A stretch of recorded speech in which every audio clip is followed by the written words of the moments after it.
नमस्कार साथीहरू, तपाईँहरूलाई स्वागत छ हाम्रो अर्थतन्त्र युट्युब च्यानलमा। आज साथीहरूलाई मैले होम लोन कसरी लिने त्यसका बारेमा जानकारी लिएर आएको छु। तपाईँले लोन लिन चाहनुहुन्छ भने कसरी लिने नबिल ब्याङ्कमा त्यसका बारेमा कुरा गर्छौँ।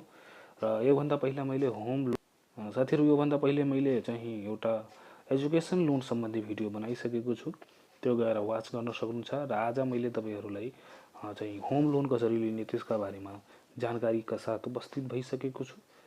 सो साथीहरू हेर्न सक्नुहुन्छ, मैले होम लोन कसरी नबिल ब्याङ्कमा लिने त्यसका बारेमा बताउँछु र कसरी लिन सकिन्छ त्यसको बारेमा बताएपछि ब्याङ्क गएर भिजिट गरेर तपाईँले यो लोनको बारेमा चर्चा गर्न सक्नुहुन्छ र यसका लागि के चाहिन्छ, कसरी गर्न सकिन्छ होम लोन अनि आवास लोन, घर लोन भन्न पर्दा त्यो कसरी लिने त्यसको बारेमा मात्रै बताउँछु। यहाँदेखि तपाईँले लोन लिन सक्नु हुँदैन अनलाइन। तपाईँले लोनको लागि प्रोसेस के गर्न पर्ने हुन्छ, त्यसको लागि होम लोनको लागि के प्रोसेस गर्नुपर्छ त्यसको बारेमा मात्रै मैले जानकारीका साथ त्यो भिडियो